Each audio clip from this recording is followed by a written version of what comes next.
All right, this is mindfulness meditation information for people with colitis, Crohn's, and IBS. So our agenda today is to we'll be practicing some mindfulness for about 10 minutes or so. So if you're watching this live now, or if you're watching it recorded, um, you might consider moving to a place where it will be somewhat quiet, where you feel like you might not be disturbed, if possible.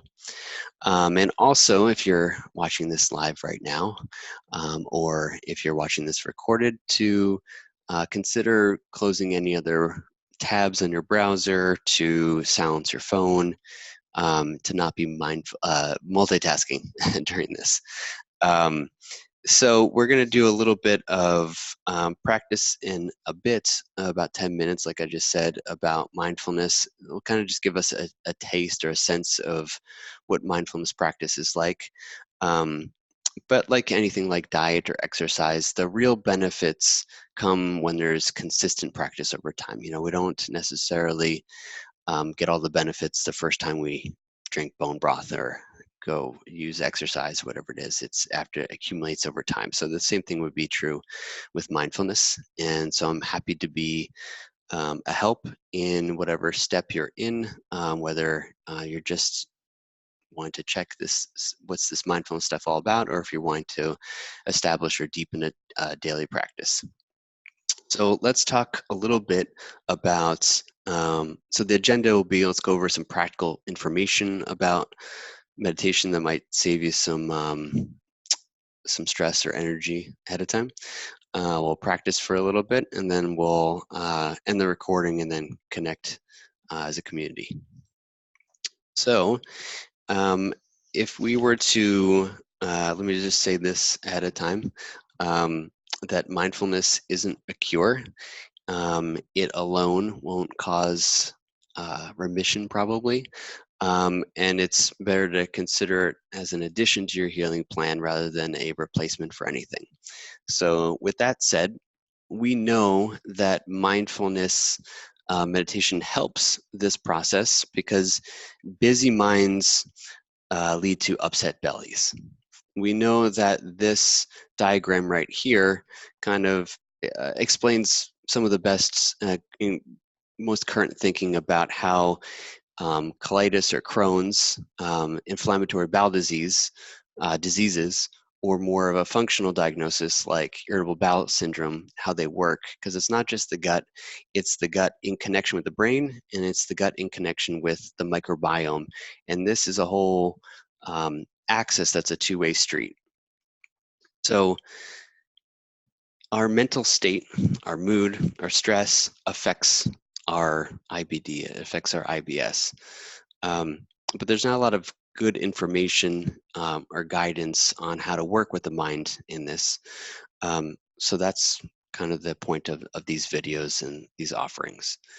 So, you know, having nausea, fatigue, sudden urgent urgency to use the bathroom, um, abdominal pain, cramping, diarrhea, the social anxiety that goes with this stuff. This is all, you know, difficult, painful stuff. And our natural nervous system response for things that are very stressful, things that um, cause a lot of emotional and physical pain, is to control it or to avoid it. And so we typically do that by, the first thing would be distracting. We can distract ourselves away from having to think about, having to feel this stuff, right? So there's endless amounts of distraction opportunities now these days. Could be denial, it could be distracting yourself away with Netflix or your phone or email or work or whatever it might be. That's a common control or avoidance strategy. We can just opt out of things. We can socially isolate, not get ourselves in situations where we're concerned that this stuff is going to get in the way.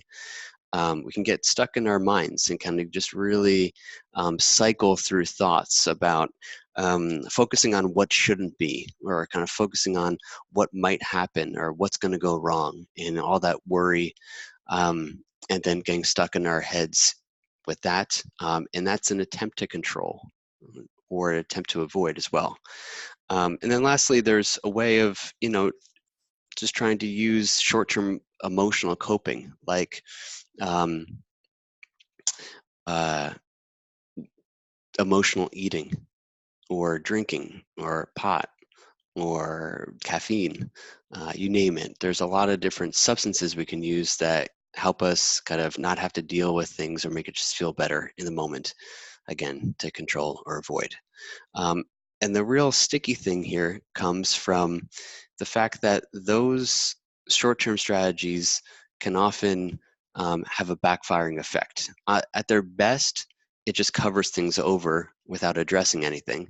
And at its worst, it just kind of piles on. For example, if you're emotionally eating, um, and then you're maybe not eating the things that are best for, if you have chronic GI problems, and now that stress gets added on. Because in psychology, we have this rule that the more we resist something internally, the more it persists. The more you fight it, the bigger it gets. So the more that we avoid, the more we try to control in these ways, the greater the stress grows over time. And as you know, if you're watching this, the more stress you have, the more symptoms you're going to get. The more symptoms you're going to get, the more stress you're going to have. And it's this vicious cycle that affects this whole brain gut microbiome axis. So this is where mindfulness can be helpful. And the point of these videos and these meetings is I'm trying to help point out some pitfalls, some traps that are easy to fall into. So last week I went over the first myth about meditation, which is that meditation is about um, stopping thoughts, turning off your mind. And that is a pretty high expectation, because it's impossible. And it's also really not in your control. You don't have control if your mind continues to produce thoughts. So that is a um, complete setup for feeling like a failure, feeling like you're not doing it right, or this just isn't for you. And then really missing the opportunity for some tool, a tool that might be quite helpful for you in your healing process. So the next myth for this week is that mindfulness is a relaxation technique. And this is a little bit of a subtle one, but I think an important one to kind of point out. Um, and it's a little confusing, right? Because in a minute or two, when we do this guided meditation, my voice might go a little. It's probably gonna go a little more soft. I'm gonna slow things down, and there'll be some guidance to relax your body. And oftentimes people feel more calm, they feel more relaxed, but that's not the purpose. That's just kind of a side effect.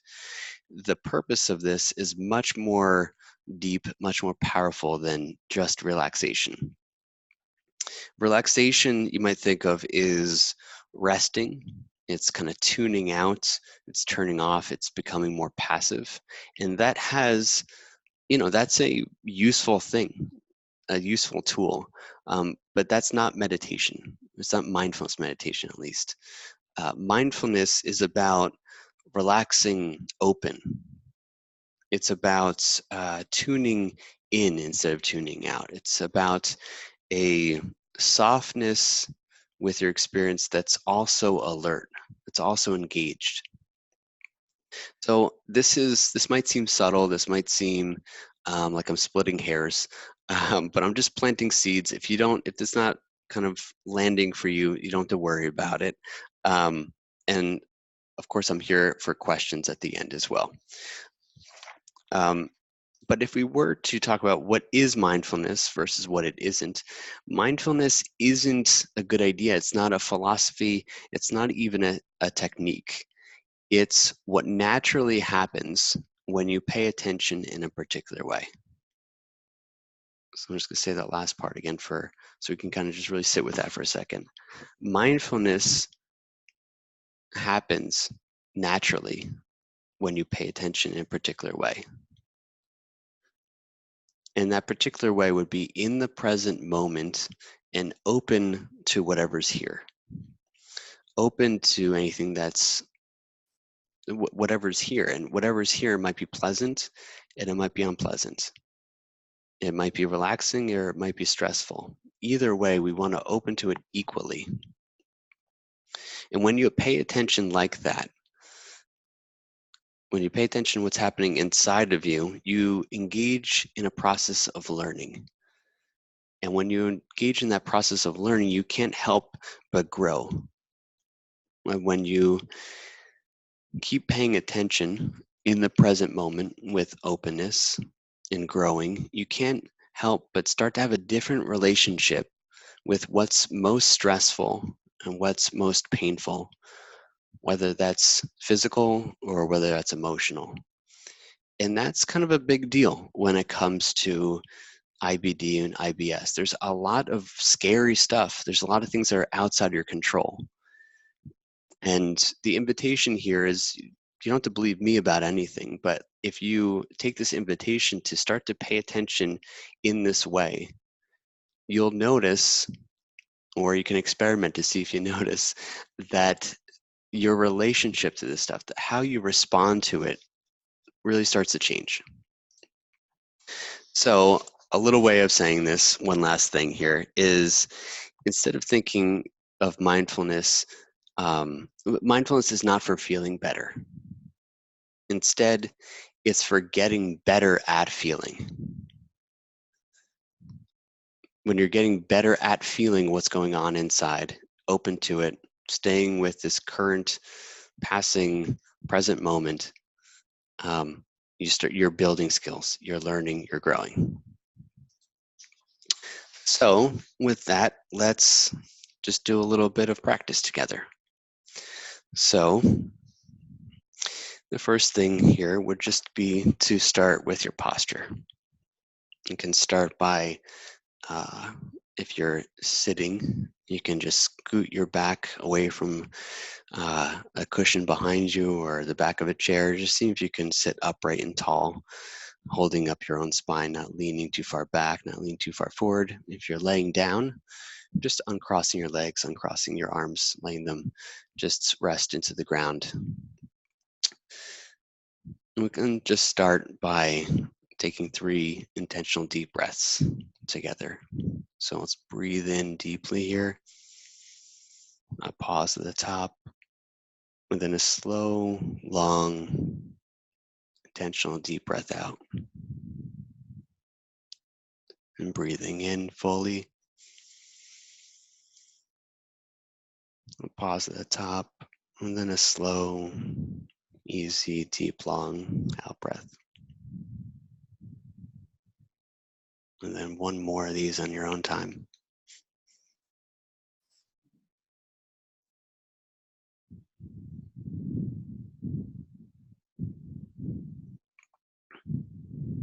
And whenever it feels right for you, you can just go back to letting your breath just breathe you, just letting the breath go back to its natural state without needing to control or do anything.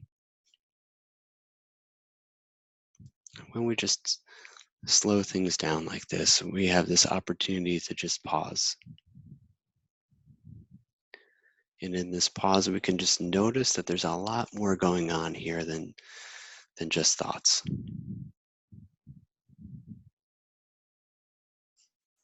Our minds are usually so busy, we don't really check in with how the body feels.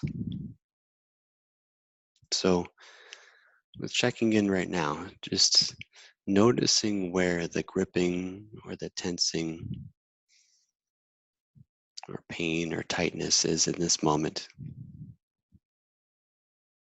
without trying to make it go away or necessarily do anything about it. Just seeing if it can just be acknowledged, just see if it can be noticed more fully.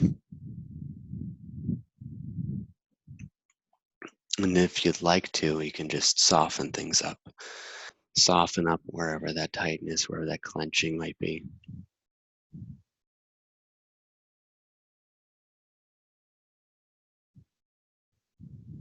And it might be helpful to just think about mindfulness practice often as being more about the body than the mind. We'll just see if we get curious and engage with this body, maybe starting with the forehead, just feeling into this area above the eyebrows that can often be scrunched when we're concerned or worried or stressed. And just seeing if this area can just be noticed more fully. And if you like, softened, opened. Noticing the area around the eyes, allowing this area to soften and loosen.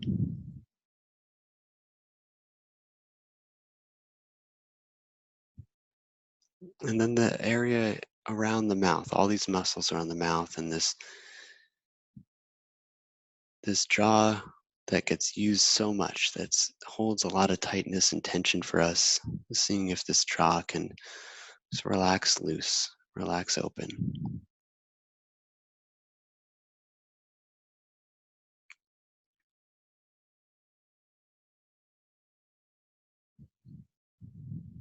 And then moving our way down, getting more acquainted with the body by just feeling into the shoulders. These shoulders and traps and neck, that very classic place to hold tension, stress. And you might notice that with just the natural rising of the in-breath, the shoulders rise. With the natural falling of the out-breath, the shoulders fall away from the ears. So without trying to necessarily make anything happen, just see if you can allow the shoulders to loosen up with that gentle massage of the breath.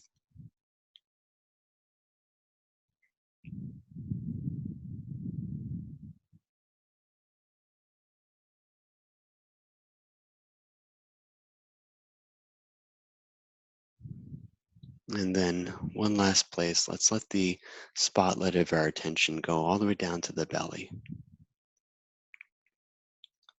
If you can feel the belly expanding with the in-breath, see if you can allow it to soften with this next out-breath. Soften with this next in-breath.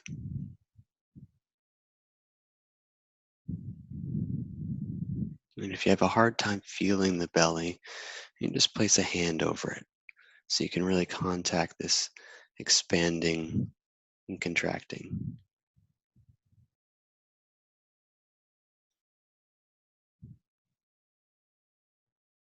And it's completely natural, it's completely expected that your mind is going to be going off and thinking about things and may find this boring or anything like that. And that's completely normal. And our invitation here is just to come back with this next breath, breathing in and just being engaged with this sensation of breathing in, breathing out, and being connected to, being open to this experience of breathing out.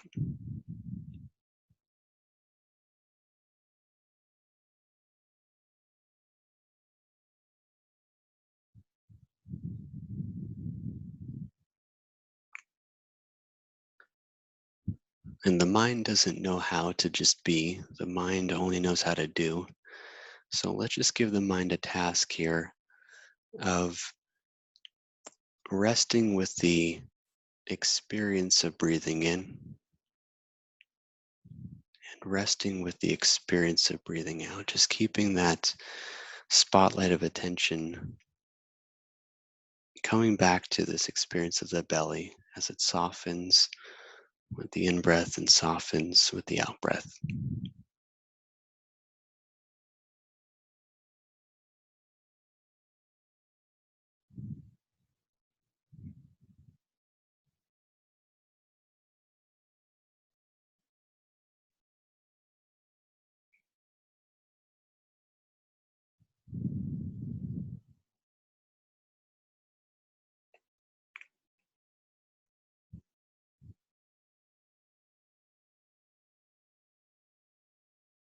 And it doesn't matter how many times we get lost in thinking,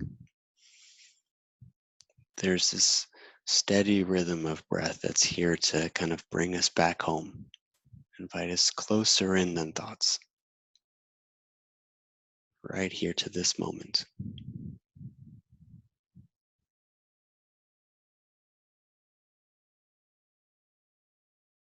And the good news is you don't have to turn off thinking. You don't have to defeat thinking. You can just prioritize this breath right here,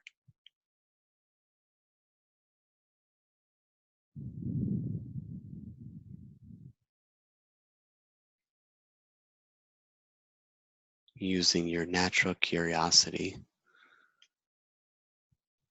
to just engage with this breath right here, because each breath is never exactly the same as the last. Each breath has a beginning, it has a middle, and has an end.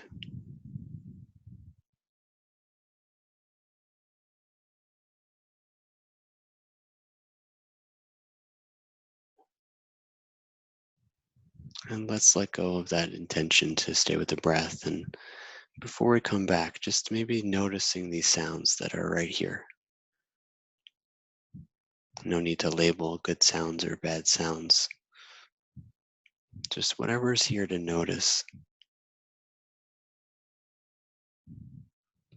Again, there's more than just thoughts here. There's a body here, there are sounds here. And see if it's possible before you come back fully, just to get a sense of noticing this body, noticing these sounds. And there's maybe a sense of here-ness, a sense of nowness.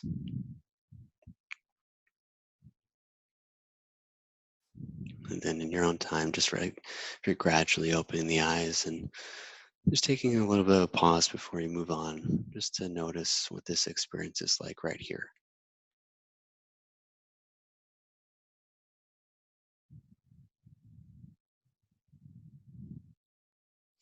And so I'm going to end the recording here, and so we can talk and discuss our experience and maybe go over questions. And so if you're watching this as a recording, please join us. The information will be below about joining us on these community Q&As and guided mindfulnesses.